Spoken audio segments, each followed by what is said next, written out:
Hello, all, and welcome to High Strangeness, a paranormal, metaphysical, spiritual, and occult podcast for all you seekers and practitioners and those with questions. Feel free to reach out anytime, and we can cover a topic of your choice, possibly. But without further ado, we're just going to jump into our very first episode with Sifu Amun and Sadhu Da.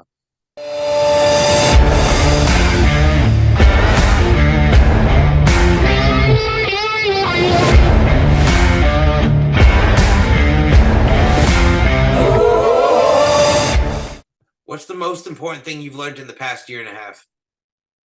Ooh. Um, Most important thing I've learned in the past year and a half. There's been a lot of really hard lessons, but I'd say maybe my biggest takeaway, which should have been an early on lesson, if I'm being honest, is being okay with where I am being enough in that moment. No matter what my goals, plans, or strategies are, knowing that where I am currently in my own practices, in my life, in whatever I'm doing, is enough. If you're comfortable getting into it, what led you to the point where you reached a state of more, the Taoist path would call that contentment. There's an element of just being here now in alignment with what is and what's happening. What brought you to that point? Well, it was a bit of like a realization where it didn't matter how great the box was that I thought myself into, is just a thought box. And the reality of any current situation is exactly that. No matter what you try to paint it as with your own words, your own thoughts, even the own feelings in your body, it doesn't change if you're cold and shivering on the street, right? It doesn't change if you're a millionaire with an empty heart. None of these feelings or thoughts change a current situation. If you want to change anything about any situation you're in, the first thing that has to be done is you have to shatter that thought box. You have to simply accept where you are. One could argue that though you walk the path of magic, that seemed like a pretty mystical paradigm to me, what you just said. So, I mean, it's interesting how you found something one could argue is a pretty deep concept in what could some would argue is a pretty out there external path. What would you say to someone who might say that? Well, there's always more than one way to get to a destination. One of my favorite sayings in like a parable of the Buddha was he talked about how magic can be a fun distraction on the way to enlightenment. Even the Buddha himself acknowledged magic as being something that can be fun to play with. And the reality is, if we look at different occult orders historically, if we look at different cultural and indigenous religious frameworks, and you look at any occult or esoteric elements of ritual practice, the main goal actually is to go from external practice into an internal form of practice. And then once that's been cultivated, the external can simply happen with a thought. Love it. And we're gonna double back to this in a little bit later, but I have another question regarding your journey before we get to the deeper esoteric concepts. A lot of traditions have certain overarching themes, right? Within the mystical Christian tradition, the arc is redemption. Within the Buddhist tradition, there's a concept of nirvana or stillness or, releasing attachment. In the Hindu tradition, there's a concept of transcendence. What would you say the heart of what you've been exploring recently? What would you say that it's at the heart of that tradition? Independence. Ooh, go riff more. Independence can look like a lot of things. It can be the ability to do something on your own without having to have help or choosing to take help, going down a harder path or learning and growing from mistakes and different lessons or choosing to repeat them again for whatever reason. At the end of the day, independence to me is like one of the most valuable things to pull forward from any spiritual tradition. The same independence that somebody can garner in a very rigid evangelical type of background and setting could be the same kind of independence that leads them to experience the tears of bliss themselves, being touched by the hand of Jesus, spiritually speaking, or literally if you want. And it's the same with people who practice as yogis for decades and then finally experience what it is like to be in the eye of the storm of the Sea of Brahma. There's many different ways that we can achieve these what you would call finishing destination points of any religion or any cultural tradition. But at the end of the day, that finishing point is literally just the start. If we're able to establish an independence, then doesn't that mean we've already ended up on the starting point in some way, shape, or form?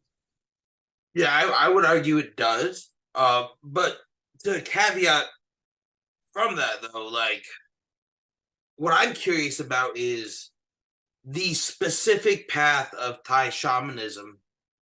How did that, with all from the outside, its rigidity, its form, its structure, how did a path with such rigidity, form, and structure lead you to a place where you can transcend said structure?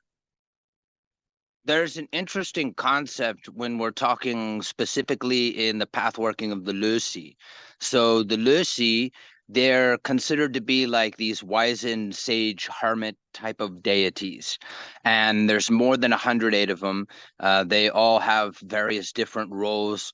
You have like Prapilap, Poke, you have Pujao Saming Prai, you have these varying different types of deities that were all one thing shared in common: they were all human.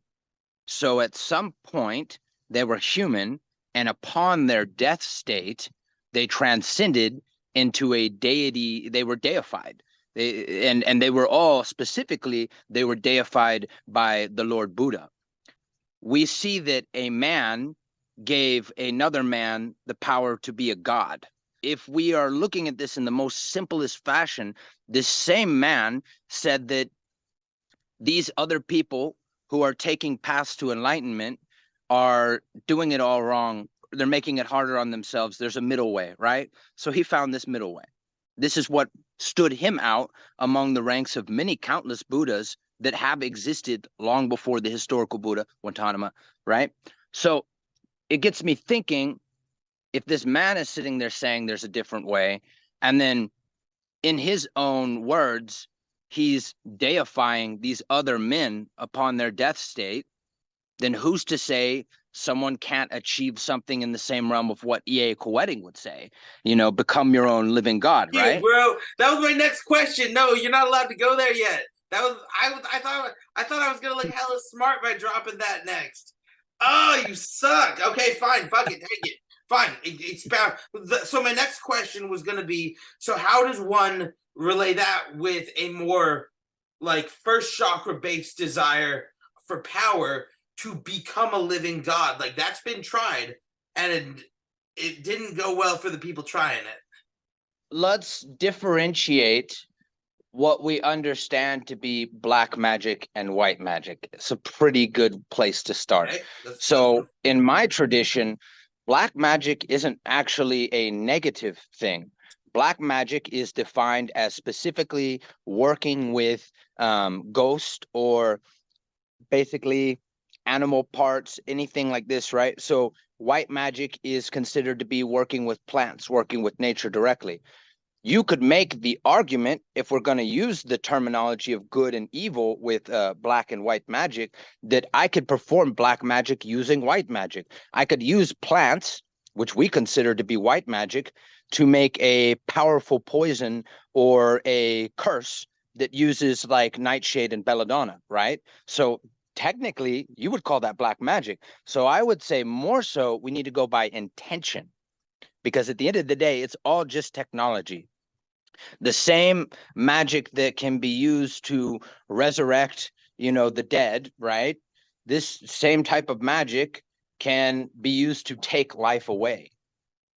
It's all in the context of intention.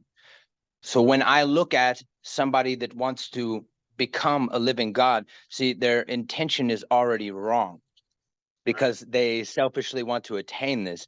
Even if it's from a lens of justice, it's misguided. Or trauma. What would, yeah, Yeah. or trauma, what would probably be a better way for someone to actually achieve that is contradictory, as are most things when we're talking in mysticism. It's actually the loss of desire for it. If you're no longer seeking power, you will have all the power that you could ever desire because you don't desire it anymore. It is simply there. But it has to come from a genuine place. Can't be half-assed. All right, so I have three different thoughts that are at war with each other right now. So I think we'll just take them one at a time. So let's say, for instance, that one could attain godlike power. Then let's say that what is the proper usage of said power? Like, well, yeah. Let's just start there. What is the proper usage of power? What's the right use of power when it comes to this? On one hand, I could say to not even use it, Okay, I would just because, I resonate with that. yeah, just because power is there doesn't mean it needs to be used. Just because a nuclear warhead is sitting in a silo doesn't mean it ever needs to be fired. Super relevant to our times. I'm going to make a statement that I actually think you probably might disagree with, and I'm okay with that because disagreement's fine on this. But I think people like us, like, the term is cringe, but I'm going to say it, like, actual light workers are going to be needed. Like, not like just like actual ones. They're going to be needed coming soon because there's something called the Maharishi.